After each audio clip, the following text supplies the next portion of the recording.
Hello viewers, I doctor SBK Lal welcome you all in my YouTube channel. मेरे YouTube channel में आपका बहुत बहुत स्वागत है। अगर आप इस चैनल पर नए हैं तो चैनल को लाइक शेयर और सब्सक्राइब कर लें ताकि विविध विषयों से संबंधित जो वीडियो मैं इस पर डालते रहता हूं उसका नोटिफिकेशन आप तक आसानी से पहुंचे।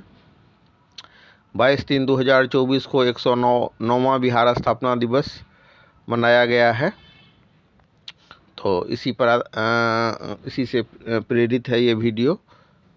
तो हम जानते हैं कि बिहार को बीमारू और मतलब पिछड़ा राज्य कहा जाता है, लेकिन इसका गौरव अतीत है, गौरवशाली अतीत रहा है और पूरे जो दुनिया भर में इसकी एक धाक रही है। लेकिन आज इसको बीमारू और मतलब पिछड़ा राज्य के श्रेणी में गिना जा रहा है। तो कौन सा ऐसा कारण है, इस पर प्रकाश डालेंगे। साथ ही बिहार से संबंधित कुछ आंकड़े भी आपको इस वीडियो के माध्यम से प्राप्त होगा। तो आइए शुरू करते हैं कि हमारा जो ये बिहार राज्य है 94,163 वर्ग किलोमीटर क्षेत्रफल वाला राज्य है। पहले इसको मगध के नाम से जाना जाता था और उस समय इसकी राजधानी पाटलिपुत्र हुआ करती थी।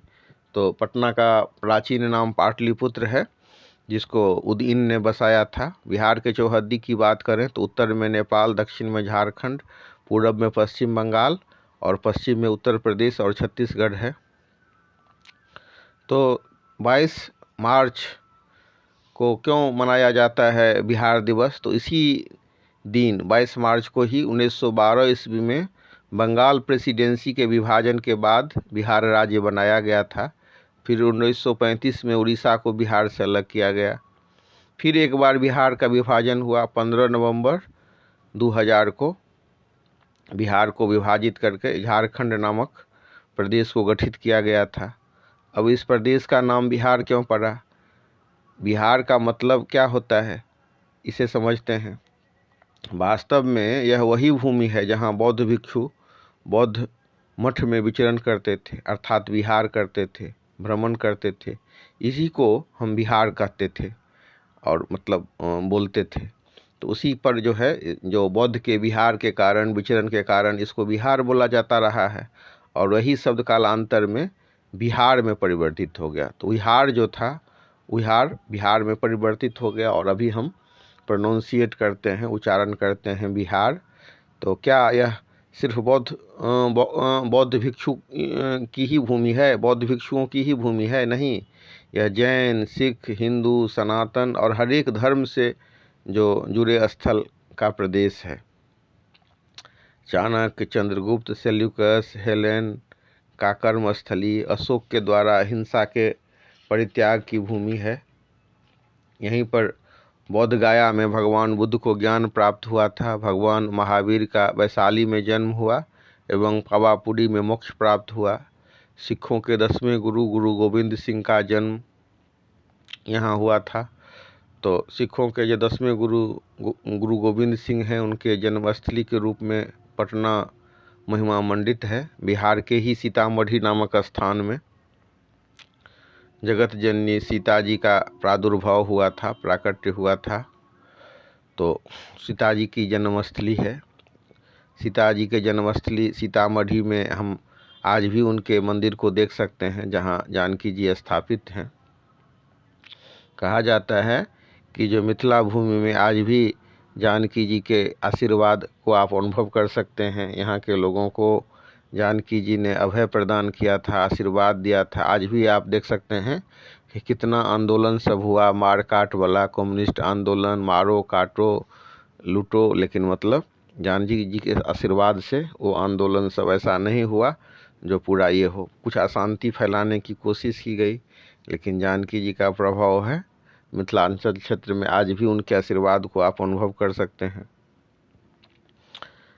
तो ये तो मतलब क्षेत्र वाइज अगर हम देखें तो जो पूरा बिहार है उसके जो दार्शनिक स्थल हैं और उन जो पुरातन जो संस्कृति और पुराने जो मतलब मिथक हैं या पुराना जो धरोहर है, सबको विचार करें तो इस वीडियो में समेट पाना भी संभव नहीं होगा।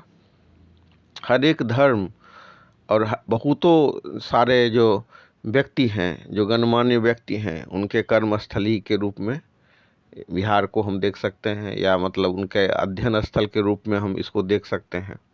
धार्मिक ही की बात करें, धार्मिक स्थल ही की बात करें, तो भी इसमें इतना सारा कुछ है जिसको एक वीडियो में समेट पाना संभव नहीं होगा।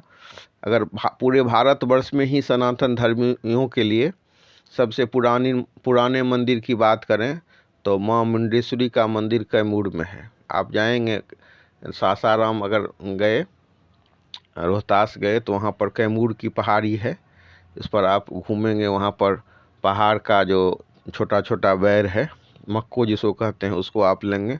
आज भी वहाँ पर झरना सब है, उसमें से पानी पिएंगे। तो थोड़ी सी दुर्गम चढ़ाई है, बहुत ज़्यादा दुर्गम नहीं है। तो वहाँ आप अगर आगे बढ़ेंगे तो वहाँ माँ मुंडेश्वरी का मंदिर है।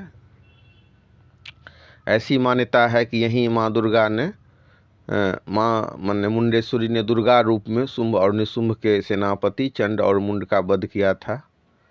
दुनिया के शून्य की संकल्पना देने वाले उद्भट गणितज्ञ एवं भौतिकविद आर्यभट्ट का जन्म स्थल कुसुमपुर पटना भी बिहार ही में है।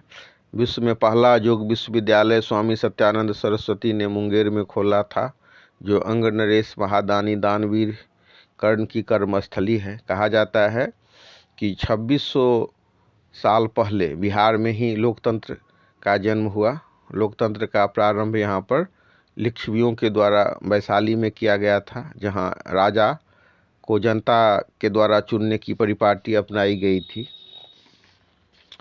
और इसी तरह से हम देख सकते हैं कि लोकतंत्र और जो जनता के कल्याण के लिए बात हो, या वसुधैव कुटुंबकम की बात हो, या मतलब अहिंसा की बात हो, या सबके लिए कल्याण की बात हो, सर्वे भविन्तु सुखिनः की बात हो, सारे जो आदर्श हैं जिसमें पूरा आदमी ही के कल्याण की बात नहीं है, पशु पक्षी पेड़ वनस्पति सबके कल्याण की बात यहाँ की गई। इसका दर्शन आप देख सकते हैं। और कई बार जब आप यहाँ के लोग से मिलेंगे तो भी आपको भान होगा। हालांकि सारे, कहीं पर भी आप जाइए, सारे के सारे लोग अच्छे नहीं होते हैं और सारे के सारे लोग बुरे नहीं होते हैं। तो यहाँ पर जो मतलब अशिक्षा ये सब बहुत ज़्यादा बढ़ गया, अराजकता बढ़ गई, उससे कुछ संस्कार भी मलिन हुआ। और कुछ लोगों का मतलब बहुत सारे लोग हैं जो मतलब अशिक्षित हैं, जिनका IQ कम है, जो बहुत कम बात को समझते हैं। तो उससे आप उनसे मिल कर के कुछ आपको निराशा भी होगी। लेकिन ये सबसे ज़्यादा IAS IPS देने वाला राज्य है, और एक से एक महाकवि महाज्ञानी लोगों का अवतीर्ण यहाँ पर हुआ है। राष्ट्रकवि रामधारी सिंह दिनकर का जन्मस्थली सिमरिया बिहार के ही बेगूसराय जिला में पड़ता है। महान आंचलिक कथाकार और उपन्यासकार फणीश्वर नाथ की भी धरती है यह बिहार। यहाँ बाणभट्ट जैसे कवि पैदा हुए थे, यहीं पर विद्यापति जैसे महाकवि पैदा हुए थे, जिनके यहाँ स्वयं भगवान शिव ने अपना भेष बदलकर उनकी सेवा की थी। आज भी हम देख सकते हैं कि मतलब उगना जगह में आप जाएंगे और लोगों से पूछेंगे तो लोग आपको बताएंगे उगना महादेव के बारे में, कि कैसे उगना ने भेष बदलकर भगवान शिव के यहाँ नौकर बनकर उनकी सेवा की थी। इसके अलावा हम देख सकते हैं कि कैसे मतलब रामायण के जो रचयिता हैं वाल्मीकि, उनका भी कैसे यहाँ पर आश्रम था। तो वर्णन करते जाइए बिहार के अतीत का गौरव का बखान एक अंतहीन सिलसिला हो जाएगा। आज यदि हम बिहार की चर्चा करें तो यह शिक्षा, स्वास्थ्य, सड़क, बिजली, कानून व्यवस्था की स्थिति और मतलब महिलाओं के प्रति अपराध जैसे मामले पर केंद्रित होता है। हालांकि अब बहुत स्थिति में सुधार हुई है। चाहे आप कोई भी सेक्टर लीजिए तो ऐसा नहीं है कि कुछ सुधार नहीं हुआ है। कहा जाता है कि सरकारी स्कूल में पढ़ाई और सरकारी हॉस्पिटल में दवाई नहीं मिलता है। तो शिक्षा में पलायन, विदेश में शिक्षा, ये सब जो यहाँ के लोग हैं जो हर एक कारण से पलायन करते हैं, चाहे वो शिक्षा के लिए हो या मतलब तैयारी के लिए हो या रोजगार के लिए हो, हर एक मामले में आप देख सकते हैं कि मतलब लोग पलायन करते हैं। इसी पर एक बार बीबीसी में तत्कालीन जो बिहार के मुख्यमंत्री थे लालू प्रसाद यादव, तो उनसे पूछा गया था कि बिहार में बहुत अशिक्षा है, बहुत पिछड़ापन है, तो उन्होंने इसको स्वीकार नहीं किया था। तो उनसे पूछा गया तब अगर अशिक्षित राज्य नहीं है बिहार तो यहाँ से पलायन क्यों होता है? तो उन्होंने तर्क दिया था कि पलायन कहाँ से नहीं होता है, क्या मतलब गुजरात से पलायन नहीं होता है, पटना से पलायन, ये पंजाब से पलायन नहीं होता है, और मतलब जो और हमारे जो विकसित राज्य हैं वहाँ से पलायन नहीं होता है। तो हाँ, ये सच है। कोई भी जो देश है, विकसित से विकसित देश हो या मतलब पिछड़ा देश हो, हर जगह से पलायन होता है। तभी तो सरदार जी लोग जो है कनाडा में भरे हुए हैं और अमेरिका में लोग भरे हुए हैं, और वहाँ जा कर के लोग बहुत अच्छा भी कर रहे हैं। तो ये सही है कि पलायन होता है, लेकिन मतलब एक जो लोगों के स्थिति की जब व्याख्या की जाती है, विवेचन किया जाता है, तो प्रति व्यक्ति आय, कितने बच्चे पर जो शिक्षक हैं वो, और मतलब जो आधारभूत ढांचा, इन सब पर चर्चा होती है। आज हम देख सकते हैं कि अच्छी शिक्षा के लिए लोग पलायन कर रहे हैं। तो कई बार तो ये मतलब एक हॉबी भी होती है, या मतलब नेम फेम बटोरने में, या मतलब धन का भोंडा प्रदर्शन भी होता है कि विदेश में शिक्षा प्राप्त करेंगे, विदेशी डिग्री हो जाएगी तो एकदम हमको चार चांद लग जाएगा और नौकरी लग जाएगी। और कई बार ऐसे आदमी ठगे जाते हैं, क्या है कि विदेश में भी जाकर के उनको कुछ ज्ञान नहीं मिल पाता है, वहाँ से सिर्फ डिग्री लाते हैं और फिर जॉब सीकर ही रह जाते हैं, कोई नौकरी नहीं लगती है। लेकिन मतलब कई बार लोगों की मजबूरी भी होती है। जैसे मतलब MBBS सभी की कोर्स की बात कर लीजिए, तो कितना महंगा है MBBS करना बिहार से या मतलब भारत ही से। तो लोगों को मजबूरी में यूक्रेन या मतलब चाइना या नेपाल, बांग्लादेश जैसे देश में लोगों को जाना पड़ता है। इसी हिसाब से हम देख सकते हैं कि अगर IAS सब के कोचिंग की बात हो तो मुखर्जी नगर जो है दिल्ली में, वो मतलब IAS ट्रेनिंग और कोचिंग के लिए हब बन गया है। तो इंजीनियरिंग, मेडिकल एजुकेशन हो या मतलब रोजगार परक शिक्षा हो, जैसे मतलब तो सब के लिए लोग जाते हैं। आज एक छोटा सा BEd कोर्स जो है सो इतना महंगा है बिहार में, जो BEd करने के लिए लोग तमिलनाडु और UP, हरियाणा और दिल्ली का रुख करते हैं। तो ऐसी स्थिति बन गई है, परिस्थिति बन गई है भारत में। अगर हम मेडिकल एजुकेशन की बात करें तो भारत में MBBS की जितनी सीटें हैं उसकी आधी तो मतलब सीट वहाँ पर माने यूक्रेन में लोग उसके आधे सीट पर हमारे भारतीय लोग यूक्रेन से MBBS करते थे। भारतीय वहाँ से जितना सीट यहाँ टोटल भारत में वर्ष में है उसका आधा सीट मतलब भारतीयों को यूक्रेन प्रोवाइड करता था। पूरे भारत में ही मेडिकल एजुकेशन की बात कीजिए तो फी स्ट्रक्चर के मामले में यह नेपाल और बांग्लादेश से भी पीछे है। जहां नेपाल और बांग्लादेश जैसे देश में MBBS की पढ़ाई 20 से 25 लाख में हो जाती है, वहीं भारत के प्राइवेट मेडिकल कॉलेज में यह 1 करोड़ तक लग जाता है। आप आंकड़ा देख सकते हैं कि बिहार के कितने छात्र मेडिकल एजुकेशन प्राप्त करने के लिए विदेश में जाते हैं। जहां पर मतलब आप वहाँ पर जो तमिलनाडु में या मतलब जहाँ कर्नाटक में मेडिकल एजुकेशन का हब है, सर्वाधिक मेडिकल कॉलेज है, वहाँ भी लोग अफोर्ड नहीं कर पाते हैं, तो वो जाते हैं यूक्रेन, बांग्लादेश और नेपाल या मतलब चाइना जैसे देशों से करने के लिए MBBS। तो बिहारी के लोगों के लिए अवसर कितना कम होगा।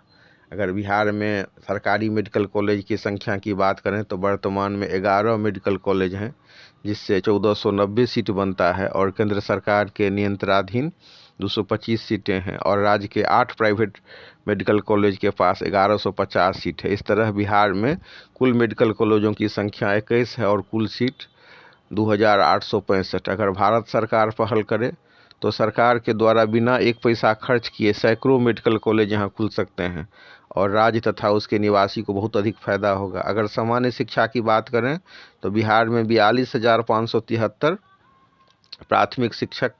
प्राथमिक विद्यालय हैं, जिनमें 7,089 स्कूलों के पास अपना भवन नहीं है। इनमें से 19,604 प्राथमिक स्कूलों को मध्य विद्यालय के रूप में उत्क्रमित किया गया है।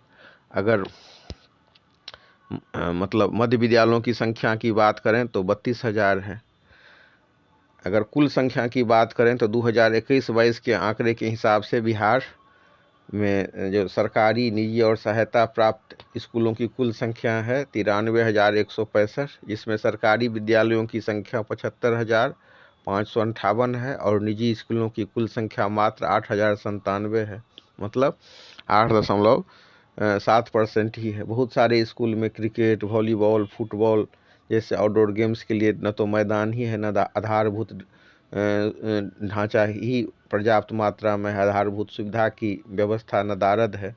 बहुत सारे फिजिकल टीचर, शारीरिक शिक्षक, शिक्षा के जो शिक्षक हैं वो शारीरिक शिक्षा पर कोई ध्यान ही नहीं देते। कई बार तो देखेंगे जनरल क्लास में अपना समय व्यतीत कर रहे हैं। हालांकि विगत 6 महीने में अब शिक्षकों की संख्या इतनी हो गई है और मतलब शारीरिक शिक्षक और योग के शिक्षक की भी भर्ती की गई है। तो अगर मतलब उनको निर्देश दिया जाए और शिक्षकों पर अगर कार्रवाई हो तो शारीरिक शिक्षा और योग के माध्यम से भी, योग शिक्षा पर भी काम होगा और शिक्षक अपने कर्तव्य का निर्वहन करेंगे और कर्तव्य निर्वहन करने में कोई शिथिलता नहीं बरत पाएंगे। अगर हम साक्षरता की ही बात करें तो हम देख सकते हैं कि पूरे भारत में साक्षरता दर 74% है, पर बिहार के मामले में ये सिर्फ 63% ही है। पहले देश भर में 23 बच्चों पर एक प्राइमरी शिक्षक होता था। वहीं अगर बिहार की बात करें तो यहाँ 36 बच्चों पर एक प्राइमरी शिक्षक था। लेकिन वर्तमान में सरकार द्वारा इसके लिए इतना शिद्दत से प्रयास किया गया है, इतना गंभीर रूप से कोशिश की गई है कि शिक्षकों को अभी बीपीएससी के माध्यम से बहाली की गई है और इस अनुपात में काफ़ी सुधार हुआ है। भारत के 18 से 23 साल की उम्र के 25% लोग उच्च शिक्षा प्राप्त करते हैं। वहीं बिहार के 15% युवा ही उच्च शिक्षा के क्षेत्र में पदार्पण करते हैं। इसी को ध्यान में रखते हुए वर्तमान में सरकार ने प्रत्येक पंचायत में एक उच्चतर माध्यमिक स्कूल स्थापित किया है और वहां शिक्षकों को भर दिया गया है। 2014-15 के एक आंकड़े पर गौर करें तो हम देख सकते हैं कि सरकार एक बच्चों के शिक्षा पर साल में सिर्फ 5,000 रुपया ही बिहार में खर्च करती है। वहीं हिमाचल प्रदेश की जो सरकार है वो एक बच्चों के शिक्षा पर एक साल में 40,000 रुपया खर्च करती है। ऐसी परिस्थिति में भी हम देख सकते हैं कि कैसे सर्वाधिक आईएएस, आईपीएस और इंजीनियरिंग ग्रेजुएट देता है मतलब देश को बिहार, कैसे यहाँ के लोग आईएएस और आईपीएस compete कर पाते हैं। अगर मतलब बिहार के अतीत की बात करें तो यहाँ नालंदा जैसे विश्वविद्यालय थे, जहाँ के पुस्तकालय में जब आक्रमणकारी बख्तियार खिलजी के द्वारा 1199 में आग लगा दिया गया तो कहा जाता है कि वह आग 3 महीने तक बुझी ही नहीं। और मतलब प्राचीन नालंदा, तक्षशिला और विक्रमशिला की बात करें तो उसकी तुलना हम वर्तमान में हार्वर्ड, ऑक्सफोर्ड और कैम्ब्रिज से कर सकते हैं। क्या वर्तमान में हम ऐसा नहीं कर सकते कि मतलब फिर से ऐसा विश्वविद्यालय सब स्थापित किया जाए? हालांकि सरकार के द्वारा नालंदा विश्वविद्यालय खोला जाना इसी दिशा में एक पहल है। तो अगर मतलब सर्विस सेक्टर सब पर ध्यान दिया जाए तो फिर बिहार अपना गौरव हासिल कर सकता है। अगर हम भ्रष्टाचार का मामला, टॉपर घोषित करने के लिए कदाचार, कॉपी में पैरवी की व्यवस्था, ये सब बिहार की पहचान बन गई थी। लेकिन वर्तमान में बहुत सुधार हुआ है। बिहार जो सेकेंडरी स्कूल एग्जामिनेशन बोर्ड के जो वर्तमान चेयरमैन हैं, जब नीतीश कुमार ने उनको लाया था आनंद किशोर को, तब से कदाचार में बहुत सुधार हुआ है और बिहार बोर्ड की स्थिति काफ़ी अच्छी हो गई है। आज तो बहुत जल्दी रिजल्ट घोषित किया गया है, बहुत कुछ अपग्रेड कर दिया गया है और उसको ऑनलाइन कर दिया गया है। तो इस हिसाब से सुधार हुआ है और बच्चों को भी प्रोत्साहन के लिए साइकिल, पोशाक, छात्रवृत्ति, इस पर ध्यान दिया जा रहा है। खास करके जो लड़कियां हैं उसको उसके उत्थान की दिशा में बहुत अधिक काम किया जा रहा है। बिहार में अगर इंजीनियरिंग कॉलेज की संख्या की बात करें तो 27 है, एनआईटी 1 है और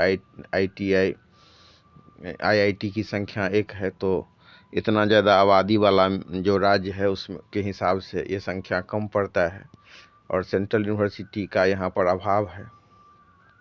आज बिहार पर आरोप लगाया जाता है कि यहाँ के जो अच्छे शिक्षण संस्थान की संख्या में यहाँ कमी है, उसकी संख्या नदारद है, वहाँ कम माने अच्छे संस्थान हैं। लेकिन इस दिशा में भी काम हुआ है। बिहार स्कूल ऑफ चाणक्य जैसे लॉ कॉलेज खोले गए हैं, जो विधि शिक्षा के क्षेत्र में काफ़ी अच्छा काम कर रहा है।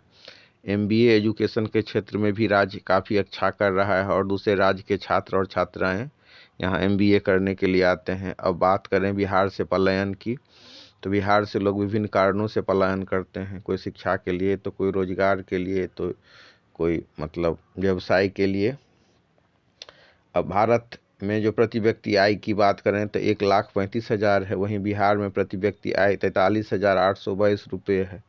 हालांकि हम इस आंकड़े में भी आपको विरोधाभास दिखेगा। जब आप सुदूर इलाके में जब भी ज़मीन खरीदने जाइए और ज़मीन की कीमत को आप देखेंगे तो आप चौंक जाएंगे। कई इलाके में तो ज़मीन दिल्ली, मुंबई और कलकत्ता के साइड इलाके से भी महंगी ज़मीन आपको मिल जाएगी और लोग मुँहमांगी कीमत देखकर देखेंगे कि ज़मीन खरीदने के लिए पूरा तत्पर हैं, डाक डकौल कर रहे हैं, चाहते हैं कि मतलब कीमत नहीं देखते हैं। एक आदमी मतलब 20 लाख रुपया दे रहा है तो एक 25 देने के लिए भी तैयार हो जाता है। तो इससे देख सकते हैं कि बिहार में क्रय क्षमता कितनी बढ़ी है। अगर मतलब शहरी आबादी की बात करें तो भारत में 31% आबादी शहरों में रहती है, वहीं बिहार में सिर्फ 11% आबादी शहरों में रहती है। इस तरह से बिहार के 89% लोग आज भी गाँव में रहते हैं। बिहार की आबादी का 76% आबादी खेती पर निर्भर है। और अगर मतलब इकोनॉमी की बात करें तो हम कह सकते हैं कि यहाँ का इकोनॉमी न तो एग्रीकल्चर बेस्ड है, न इंडस्ट्री बेस्ड है, बल्कि मनी ऑर्डर बेस्ड इकोनॉमी है। बिहार में जो इतना तालाब होते भी मछली के लिए आंध्रा पर निर्भर है। अगर सरकार सर्विस सेक्टर पर ध्यान दे और राज्य को तो काफ़ी आगे बढ़ सकता है। अगर आप बिहार में कोई फैक्ट्री लगाते हैं या खेती करते हैं या फार्म हाउस चलाते हैं और डेयरी खोलना चाहते हैं तो आपको लेबर ही नहीं मिलेगा। एक तरफ तो हम कहते हैं कि बिहार में रोजगार नहीं है, तो दूसरे तरफ आपको दिखेगा कि अगर आप मतलब कोई स्कूल माने कोई मतलब फैक्ट्री उक्ट्री लगाना चाहते हैं या खेती ही करना चाहते हैं तो आपको लेबर ही नहीं मिलेगा। बहुत देरी से, लेकिन अब स्थिति में काफ़ी सुधार हुई है। आपको दरभंगा जैसे शहर में बहुत देर से DAV, बिरला ओपन माइंड और GD गोयनका जैसा स्कूल सब खुला है। तो मतलब कई व्यक्ति प्रश्न उठाते हैं कि जब रेगिस्तान जैसे इलाकों को इतना विकसित किया जा सकता है, इतना बंजर भूमि वाला इजराइल देश दुनिया के सर्वाधिक विकसित देश में शामिल हो सकता है, तो इतना जो उर्वर भूमि है और संसाधन वाला राज्य बिहार है, ये क्यों बीमारू और पिछड़ा रहेगा। और ऐसा कहा जाता है कि सस्ता श्रम और लेबर बेल्ट का जो उपलब्ध होने के बावजूद भी यहाँ ये क्यों स्थिति और विसंगति बनी हुई है। अस्पतालों की स्थिति, डॉक्टरों की स्थिति, मरीजों का शोषण। आज हम देख सकते हैं कि भारत में लोग मेडिकल पर्यटन के लिए आते हैं। आप देख सकते हैं कि बाहर विदेश, अमेरिका, इंग्लैंड से लोग इलाज कराने आते हैं कि इलाज यहाँ सस्ता होता है। लेकिन अगर आप बिहार की स्थिति को देख लीजिए तो डॉक्टर की स्थिति देख लीजिए कि आबादी पर को एक बहुत बड़े आबादी को डॉक्टर उपलब्ध नहीं है, और जहाँ पर उपलब्ध भी है तो इतना मतलब जांच कराते हैं, इतना मरीज का शोषण होता है, इतना जांच लिख देंगे, अनावश्यक दवाई लिख देंगे, जो फिर आपका कलेजा थरथरा जाएगा कि कितना लोगों का शोषण है। कई बार दवाई का ओवरडोज देख लीजिए, डॉक्टर के द्वारा ठगी देख लीजिए, दलाल के द्वारा जो मतलब डॉक्टर तक पहुंचाते हैं उसे शोषण देख लीजिए। जो दवाई का कीमत होना चाहिए 1 रुपया, उसको 10 रुपया, 15 रुपया में ये डॉक्टर लोग खरीदवाते हैं। हालांकि मतलब प्रधानमंत्री जन औषधि केंद्र जब से शुरू हुआ है तब से लोगों के स्वास्थ्य बजट में काफ़ी राहत मिला है। एक कहानी याद आती है कि एक लड़का मतलब हरियाणा पहुंचा परीक्षा देने के लिए और एक सरकारी हॉस्पिटल में गया एक सुइया लेकर के कि सुइया दे दीजिए, तो नर्स ने सुइया देने से मना कर दिया। कि पूछा कि आप डॉक्टर साहब से मिल लीजिए, और जब डॉक्टर साहब से मिला वो तो कहा कि इतना कम उम्र में मेरी ताकत की दवा की कोई आवश्यकता नहीं है। ऐसे ही कई केस जब दिल्ली और एम्स जाते हैं तो वहाँ आप देखेंगे कि कैसे लोग बिहार के डॉक्टर का मजाक उड़ाते हैं कि डॉक्टर लोग मतलब कैसे इलाज करते हैं, कैसे दवाई देते हैं। कई बार तो आपको ऐसा दिखेगा कि गांव का जो झोला छाप डॉक्टर है वो भी उसका भी प्रिस्क्रिप्शन आप बिहार के कई MBBS और MD से अच्छा देखेंगे ओवरडोज के मामले में। और वो भी डॉक्टर लोगों को उपलब्ध नहीं है। बिहार में 29,000 लोगों पर एक डॉक्टर उपलब्ध है एक आंकड़े के हिसाब से, और मतलब 8,645 लोगों पर एक बेड उपलब्ध है, जबकि WHO के अनुसार 1,000 लोगों पर एक डॉक्टर होना चाहिए। अब पश्चिम बंगाल में 10,000 लोगों पर एक डॉक्टर है, यूपी में 19,000 लोगों पर एक डॉक्टर है, और पूरे भारत में अगर हम एवरेज देखें तो 11,000 लोगों पर एक डॉक्टर उपलब्ध है। देश में स्वास्थ्य खर्च मतलब 1,112 रुपये प्रति व्यक्ति है, वहीं बिहार में 491 रुपये प्रति व्यक्ति है। बिहार में परमानेंट डॉक्टरों के पदों की संख्या है 6,261, जिसमें 2,440 पद खाली हैं। बिहार में कॉन्ट्रैक्चुअल डॉक्टर्स के 2,314 पद सृजित हैं, जिसमें से सिर्फ 531 ही पोस्टेड हैं। बिहार में कुल नर्सों का पद है 5,331, लेकिन वर्तमान में 2,302 नर्स ही कार्यरत हैं। और भागलपुर जैसे जो सिल्क सिटी सब था, जहाँ 10,000 पावर लूम चलता था, आज बंद है। बनगांव मेहसी में हस्तशिल्प के रूप में मतलब 5 से 7 करोड़ रुपये में सीप के आभूषण और बटन बनाए जाते थे, वो सब आज बंद है। डालमिया नगर में सीमेंट उद्योग सब काफ़ी विकसित था। सीमांचल में जूट उद्योग, रीगा, गोपालगंज, सिवान, छपरा, दरभंगा और मधुबनी में चीनी उद्योग काफ़ी विकसित था। काफ़ी चीनी के मिल सब थे, जो सब आजकल बंद हो गया, कुछ ही इसमें से चल रहा है। बेगूसराय का खाद का कारखाना बंद है। मुंगेर में बहुत सारा जो बंदूक का फैक्ट्री है, 30 बंदूक का फैक्ट्री आज बंद पड़ा है। और 50 लाख लोग हर एक साल बिहार से पलायन करते हैं। तो इसमें आपको स्वरोजगार की भूमिका बहुत अच्छी हो सकती है। अगर लोगों को दिया जाए तो इससे काफ़ी लाभ मिल सकता है। ज़मीन को अगर हम 3 भाग में बांट देते हैं, एक में जो अनाज का खेती करते हैं, एक में चारा, और एक में मतलब जो इमारती लकड़ी सबका, तो उससे काफ़ी लाभ मिलेगा। फूल की खेती, उद्योग की स्थापना, कानून व्यवस्था की स्थिति, बागवानी, ये सब चीज़ सब अगर हो तो लोग किसान को काफ़ी लाभ हो सकता है। दूसरा है कि टैक्स नीति को सुधार किया जाए, स्पेशल इकोनॉमिक जोन का निर्माण किया जाए, उद्यमियों को सुविधा मिले, तो काफ़ी आगे हमारा राज्य बढ़ सकता है। और जो स्वरोजगार और मतलब स्वावलंबन से लोग आगे बढ़ सकते हैं। और शिक्षा पर भी अभी तो बहुत ज़्यादा ध्यान दिया जा रहा है, तो इन उपायों को अपना करके हमारा किसान काफ़ी खुशहाल होगा। और मतलब तो आइए हम ऐसे बिहार की कल्पना करते हैं जहाँ सब खुशी हों, सब सुखी हों और सबका विकास हो, सबके लिए अच्छा हो, इसी कामना के साथ